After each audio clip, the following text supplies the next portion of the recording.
Sheegan, you're here for the history. What history, you might ask?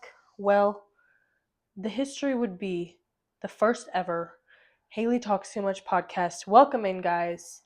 This is my first time ever doing this. Can I help you? Would you like to say something to the audience?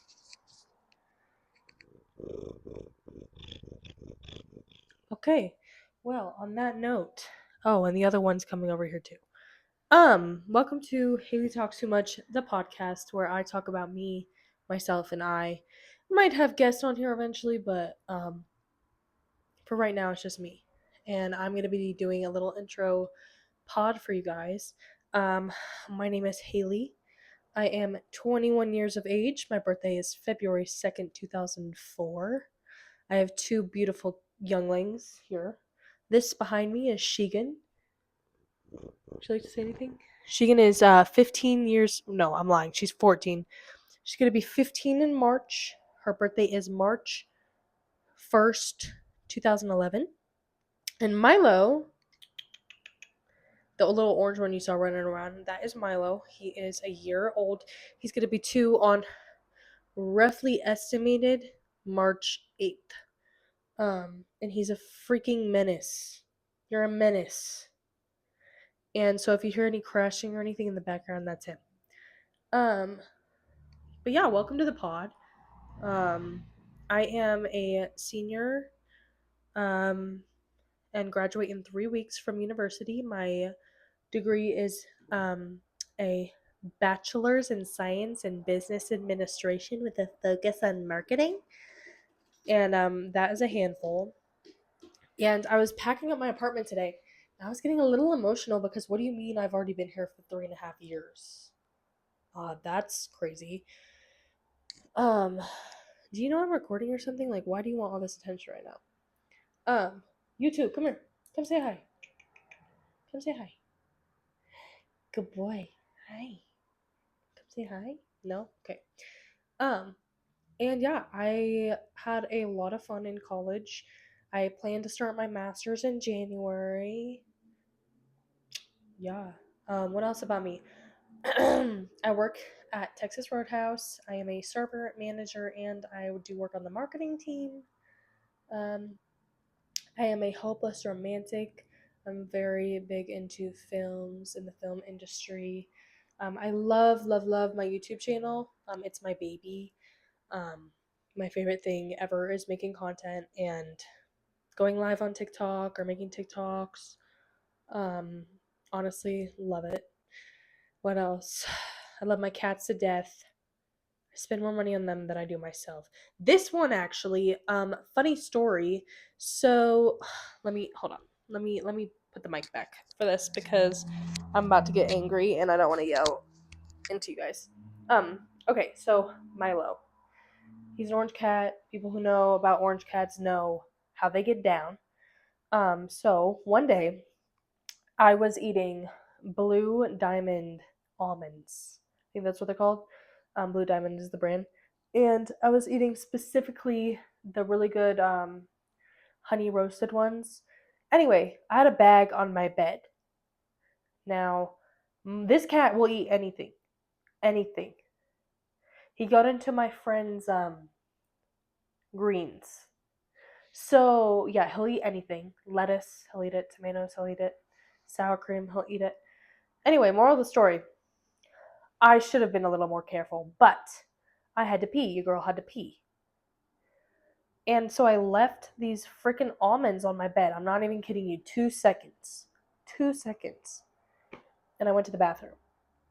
And I come back, and my cat is sitting on my bed, staring at me like he's guilty of something. But the almond bag does not seem to be touched. So I think nothing of it. Now, 36 hours later, I wake up to my cat barfing all over my apartment. So I was like, okay, maybe he's just a little sicky. An hour goes by, give him a treat, give him a little more food, some water. He's still like eating. This man throws it up again. Okay, let's see how you feel in the morning. Maybe you're just sick. And then I get up in the middle of the night, and bro is like not like, you could tell he is ill. He's not feeling good. He's hiding in the cabinet. I got home from work. He did not come running to the door like he normally does because he's a dog. I was like, oh, okay. So obviously I've seen this before with my other one. Something is blocking your intestine. So I take him to Vetco because that is our vet. I'm like, hey, Milo is throwing up. Um, I have a very, very large suspicion that there's something in his intestine. I'm like, okay, let's do an X-ray. I'm like, okay, here we go, $400. Hey man, I'm talking about you. $400 for the X-ray, and pretty much the guy at Vetco was like, so we did the X-ray, and there seems to be something very similar to an almond-looking thing in his intestine. And they showed me the X-ray. I'm like, of course there is, because my cat is stupid. Ow! He's literally biting my foot right now. Anyway, so I'm like, okay, and they quote me 2 different hospitals in the area. Call the hospitals. They're like, yes, we could do all that for you, but just so you know, it's gonna be around like 7,000-8,000. 7,000-8,000? I have 8,000 left on my car. They're like, well, do you have pet insurance? Hell, I'm a college student. Do you think I have pet insurance? Do you think I can afford pet insurance? Anyway, so then I give a ring-a-ding to my mother, and of course I'm sobbing. There's snot everywhere.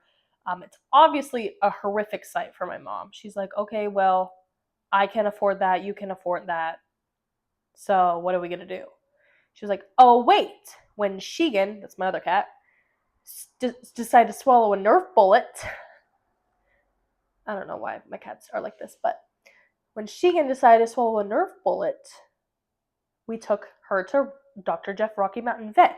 If you don't know what Dr. Jeff Rocky Mountain Vet is, it's a TV show where they do like affordable healthcare, but every animal that's in the facility gets fixed, neutered, sent out. They do programs all the time.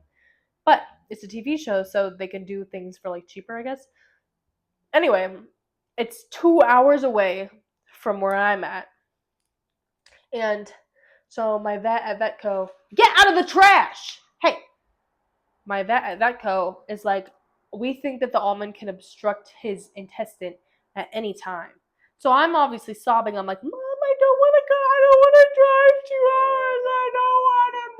I don't want his intestine to get ripped. And she's like, okay, but would you rather like make the 2 hour drive, or would you rather pay $8,000? You're like, all right, Mom, you got a point. So I put him in the car. He is ill. Like, he's not like, he's moving, but like he's sleeping. Like, he does not want to be there. He's very ill. He can tell like he's not vibing with whatever's going on. So we get there. I'm still sobbing. I take him in. I check in with the front desk. I'm like, hey, my cat swallowed an almond. And I had already called them, and they're like, oh, you're the almond cat lady. And I was like, yes, that's me. So I drop him off, and this man has surgery, right? They do the surgery. They do like they call me. They're like, yeah, we did a little incision. So instead of the $1,600 we quoted you, it's only going to be $1,200, which obviously I'm great for. $1,600, I'll pay $1,600. As long as I'm not paying 8 bands to keep my cat alive, whatever. So they're like, it's just a small incision. Like, we'll probably have him back in like 3 days just to see how he does with the antibiotics and stuff. So they're like $1,200. I'm like, awesome. Day like 2 after the surgery, they call me. They're like, hey, Milo doesn't seem to be reacting well to the surgery. His stitches are like rejecting. Like, he has like some liquid coming out from the bottom. Like, obviously, like his incision just won't close. We think it's an infection. So we put him under again, redid the incision, and yeah, we'll let you know. Like, okay, wonderful. Maybe it was just a issue with the stitches or whatever. So a day goes by again. They're like, hey, we had to put him under again. Like, his incision keeps opening. We don't know what it is, but we got some lab stuff, and we're sending it to the lab. It's going to take 3 to 4 days. So my baby has an infection in this hospital and is there. In total, guys, okay, we're not even there yet, but 5 days go by, they call me, they're like, we got the results at the lab, your cat has E. coli. Joy. Of course he does, because of course my cat has E. coli. So I call them, I'm like, hey, when do you think I'll be able to pick him up, whatever. And they're like, soon, like, we did the different antibiotic to fix the E. coli. He's reacting well to that. We still want to keep him for another 4 to 5 days. Okay, guys, when I tell you, it has now been 2 weeks and 5 days without my cat. When they finally call me, bless their hearts, because they were literally doing everything that they could. This is not at all directed in any negative way towards them. I was just pissed I didn't have my cat. Here he is. My cat. For 2, almost 3 weeks. Like, I was like so upset. Sheegan was having the time of her life, though. She was an only child. She got a break from the freaking menace of the house. But I picked him up, or my dad picked him up, because I was at work, and my dad, I paid him back, but he did have to drop $1,600. I literally paid him the next day, but, yeah, that fucking sucked. So, anyway, he came home with this cone on. He had to keep it on for 2 weeks. We had to do antibiotics for a week and a half. And moral of the story, all of his hair is back. I don't even know why I told you that story, but I don't know. It's something that happened recently. But anyway, I don't have pet insurance. I don't have renter insurance. Don't tell anybody I said that. My car insurance is... Hey! Do not hit your brother. Stop. Anyway, Sheegan actually, she swallowed a Nerf bullet, so basically they're the same person. Anyway, yeah, my cat is a freaking menace. What else has my cat literally had a respiratory infection when I got him, and I had to drop $1,600 or $1,700 that, like, the third night I had him as well. So that man owes me like $3,400 for all of his medical bills, and he stays here rent free. So something about that does not sit right with me, but I love them both to death. Anyway, in 3 weeks, when I graduate, I am moving to my parents' house briefly. I will say that. Hey, I am so grateful that my parents have a space for me and are inviting me back to stay with them as long as I need to. But obviously, I've had my own space for 3.5 years now. So moving back honestly just feels like a step back in my life, and mentally, emotionally, physically, all the things. Like, I feel like I'm right back where I started, which I know isn't true, but I do have a very small space down there. And I live by myself now in a 600 foot or 525 square foot apartment with my 2 cats. Now, my parents... Stop! Hey! Leave him alone. Don't chase her. You're an instigator. Do you know that? You're an instigator. My parents have 2 cats. Their names are Maisie and Lucy, and a dog. She's a Great Dane. Her name is Abby. She's like almost 9. She's getting old. And they are in a house that I personally have never lived in. They moved into that house my freshman year of college in March, so I only ever lived there during the summer and never really got a chance to set up a space, make it home. Like, I just didn't live there. So I do feel very, like, disconnected from that house, and don't really feel like I have a space there, but I'm really grateful. But there's just not a lot of room for me, my stuff, and my cats. So I've been applying to jobs everywhere, Washington and Colorado, because if you know me, you know that my plan is to go to Washington.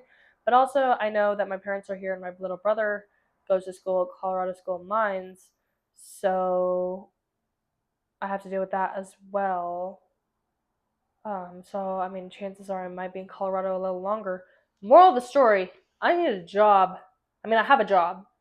I'm transferring down to the Roadhouse in Aurora, but I need a job that pays better and also is something I want to do. Like, I got my marketing degree because I want to sell services. I want to work in agency. Like, I want to help people. Um, but I need to get a job first. And something I hate. I could have okay, so I have my degree, right? And you get a degree to get a job, right? But then when you go to apply to a job, it's like 2+ years of experience in the working field required. 2+ years of experience required. I'm like, what the freak? How am I supposed to get experience if every job I'm looking for needs experience? Whatever. But I do have a marketing position at Roadhouse that I've been at for maybe since like March. So that's kind of giving me an edge. I've done a few interviews.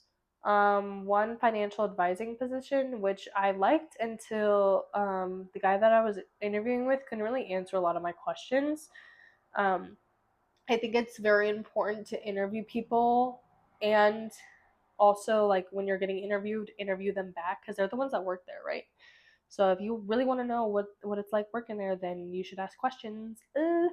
But what was I saying? Oh, I interviewed there. I just decided not to, but like obviously, I want to go to Washington, right?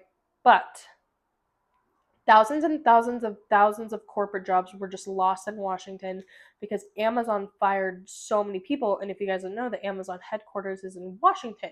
And that was one of the things I wanted to do. I wanted to work for their music company. Well, they're going to be strict now because if they just fired a bunch of people, then why on earth would they take a recent graduate? They wouldn't. So all the jobs out there are very sacred.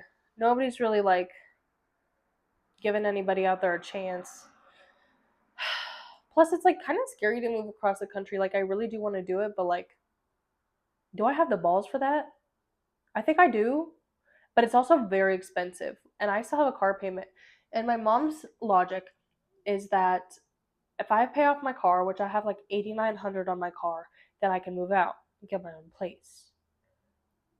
Which that is not like up to her, but like it makes sense. But she was like, I think personally that you should pay off your car and then you can go get your own space. And I was like, okay, yeah, that's fair. That makes sense. It's one less bill. If I were to move across the country, I could not stay on their insurance, their car insurance. Whose dog is barking outside? I don't know if you guys can hear that or not, but like I would have to get my own car insurance, which would be an extra bill. Um, and honestly, like, okay, so I had a plan to transfer to a roadhouse out there and also work at a daycare, and then I would be barely making rent. Um, and I just was not like I loved the idea and I was gonna do it, and then something fell through with one of the jobs, so it was honestly like a really big setback. I literally sobbed for like 10 minutes in the middle of not even no, did I say 10 minutes? I meant like an hour and a half. Like I was stuck in the UC, the University Center here, for an hour and a half sobbing until my friend Drew got done with work and he came and like got me. Like I was sobbing. Like football players were looking at me in the middle of the University Center. Like I was like, okay, nobody look at me. But I was literally like planning on getting a U-Haul and like everything. Um, and then that happened and it was honestly like a huge setback. I really did spiral there for a second. Like I didn't know who I was, where I was supposed to be. Like I had all this planned out. And if you know me, you know that I love to be in control. I'm like a scheduler. I love to organize everything. I'm so goal oriented and determined that like when something doesn't go my way, then I start thinking about anything and everything that has to do with why it didn't, who I am, is this the right path? Is God steering me in another direction? If I go this way, will I not meet the love of my life? If I go this way, will I find the love of my life? Where's the love of my life? Because my dream job is to be a mom. But I don't want to be a mom if I don't have a person in my life that I want to be with for the rest of my life. Like, you have to find that person before you be a mother. So, I mean, you don't have to. I'm saying if I'm 30 and I'm still single, I'm adopting a kid. Anyway, that's not the point. Like, I do believe in like God's plan or whatever, but I also do believe in free will because God gives us free will. So, what I guess what I'm trying to say is like when I got that setback from moving to Washington right away, I was like, is this a sign? Is this a sign I'm supposed to be with my parents a little longer, be with my brother when he's in college, try to find a job in Denver because there's no jobs out in Seattle? And at first I really, really hated that idea. And then I remembered like how important my family is to me and how hard it would be to not see them every weekend and my friends out here. Now, I don't get me wrong, I do not like Colorado. Like if I know I'm supposed to be in Washington, and that's where I do want to be um, eventually. And you're like, why, Haley? Why don't you like Colorado? It's like one of the most beautiful places in the world. Yes, it is. Don't get me wrong. I love to be here, but do I like to live here? Do I like to have to deal with people here? No. I At least where my parents live, everyone is so, I don't want to use the word privileged, but okay, obviously my parents are upper middle class now, but like I was somebody that remembered growing up with a calculator at the grocery store. Like my mom taught me how to save money at a grocery store. Um, like my dad is a pastor that doesn't bring in a lot of money. My mom got like super. She was working like 3 jobs and getting her master's and doctorates, and now she has a really cool position at a university as a department chair. But we didn't always have that. And I was one of the like whitest kids at my school in Arizona because I lived in Arizona. Okay, backstory. Minnesota, lived there for till I was 18 months. Washington, lived there till I was 8. Arizona, lived there till I was like 12. Lived in Colorado since. Um, but and when I was in Arizona, I was one of the lightest kids in my class. Then I came to Colorado. Now my parents know that diversity is important. My parents picked the most diverse high school with the best theater program because that's what they knew they wanted for me, and it had a good robotics program for my brother. And my brother was in like a advanced school, elementary school. But when I got to, I'll say Highlands Ranch High School is the high school I went to. I was one of the darkest in my class, and I'm white passing. So that was just a really big change. Also, um I'm registered independent, but I do lean more left for religious reasons and also just regular reasons instead. I'm not going to go into that yet, but if you guys want to hear about that, I guess comment because I'm more than happy to talk about that. Just know. Um. Anyway, I got there. A lot of people lean conservatively, which is fine. Until it started becoming MAGA people. And when COVID happened, like nobody would wear a mask. I worked in a grocery store where people would just like be so hateful and like bluntly racist and homophobic right in front of my face. Um, like when the BLM movement, and it will never end, the BLM movement will never end. But a lot of people around me, even some of my closest friends back then, would be like, all lives matter people. And I'm like, and I would try to explain it to them like in the easiest way possible. I'd be like, okay, so if there's 5 ships in the ocean and one of them is sinking, We're not going to put our attention on the ship that's sinking? We're going to care about all the boats equally? Hell no, we got to save the boat that's sinking, bro. And I would explain that, like, that is exactly how black lives in America have been treated poorly. And we got to protect them. Obviously, everybody else has their own issues, but they are the ones that are sinking. They are the ones that are being hurt. And people would be like, yeah, but all lives matter. Like, okay, I can debate you. I can talk to you as long as you're going to give me some kind of response that proves that you listen to what I have to say. I'll listen to you. I'll go into a debate with an open mind, then I'll change my mind. Because that's what a debate is. If you're not doing that, then you're doing an argument, and arguments are pointless. Anyway, I would, nobody would ever listen to anything that I was saying when it came to, like, the views. I'd protest, and anyway,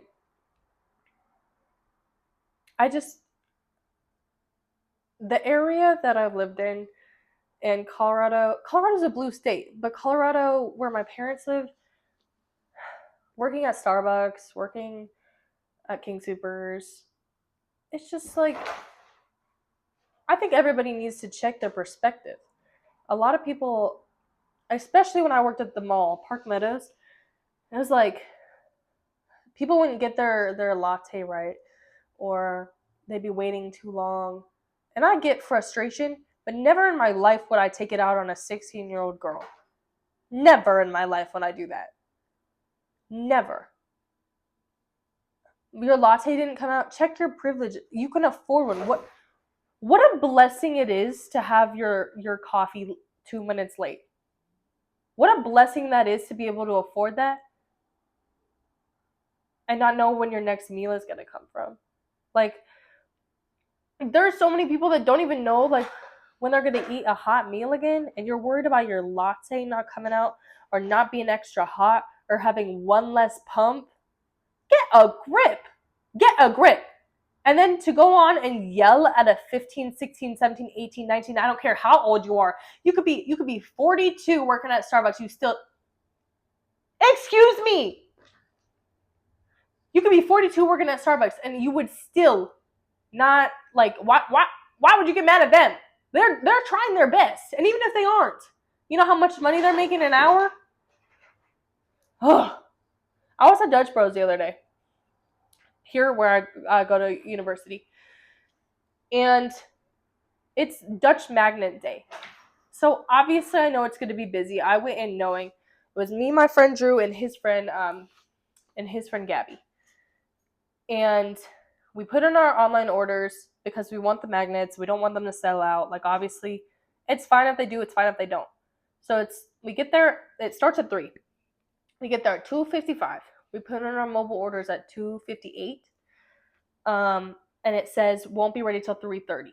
Obviously, I expected this because, 1, I worked at a coffee shop before. 2, everybody's there probably putting in mobile orders at the same time. 3, it's merch day. It's busy. So I expected that. My friends Drew and Gabby had class at 3:35, so they were like, I don't know if we're going to be able to stay. Haley, can you pick up our order? And we'll just take our magnets and go. I was like, fine. Like, whatever. I didn't have any plans, so I didn't have a problem with that. And there were these 3 individuals. I did not know their pronouns, so I'm not going to, say their pronouns. And there was another guy there with his girlfriend and his dog. Whatever. I knew one of the workers. Her name is Jody. She is the sweetest girl in the world. Obviously overwhelmed.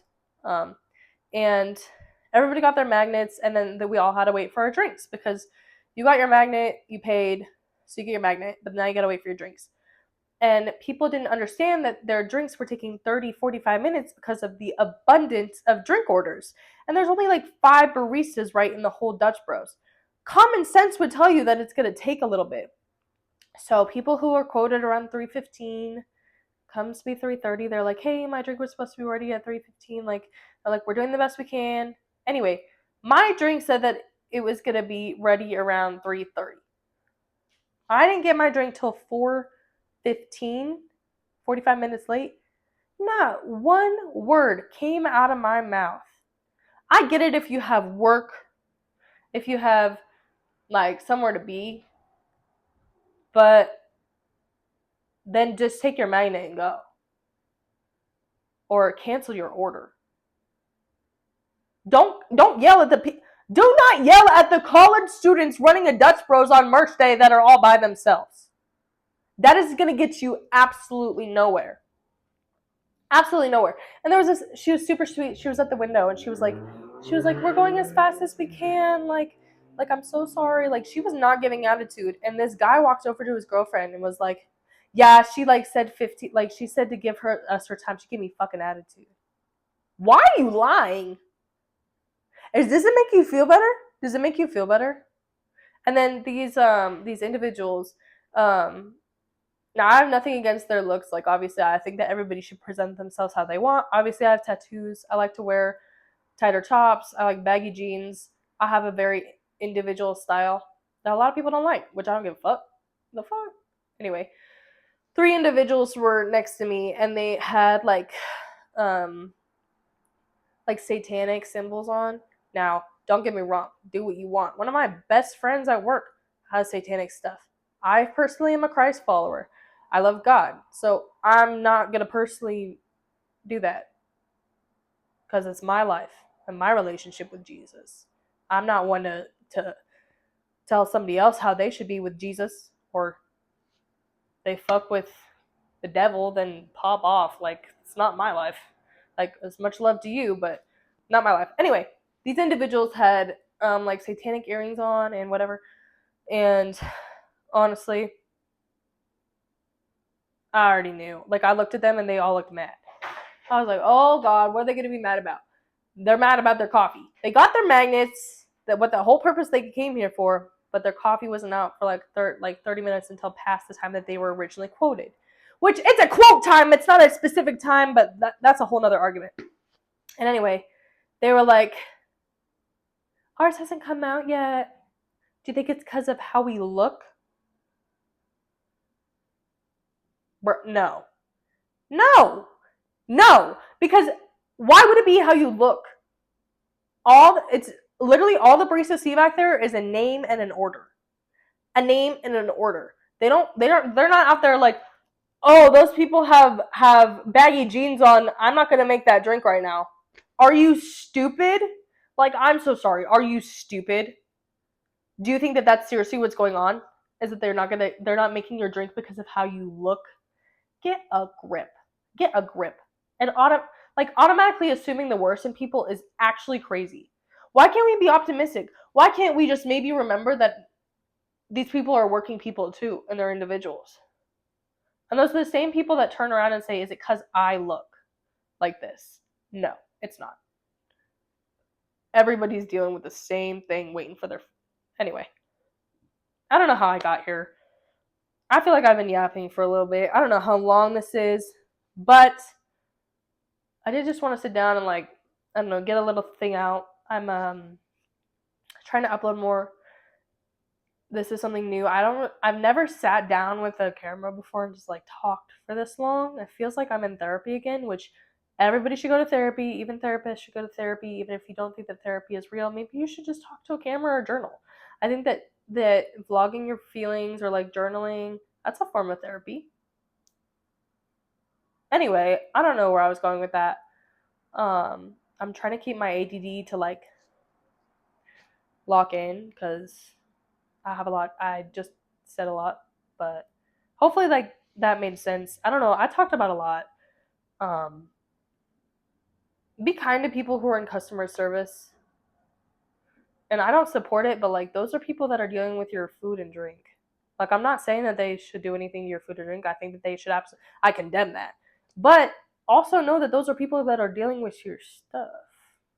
Like, I personally would never speak to someone that would deal with anything I'm ingesting. So I'm smarter than that. Like, and I get having a problem. Be respectful about it.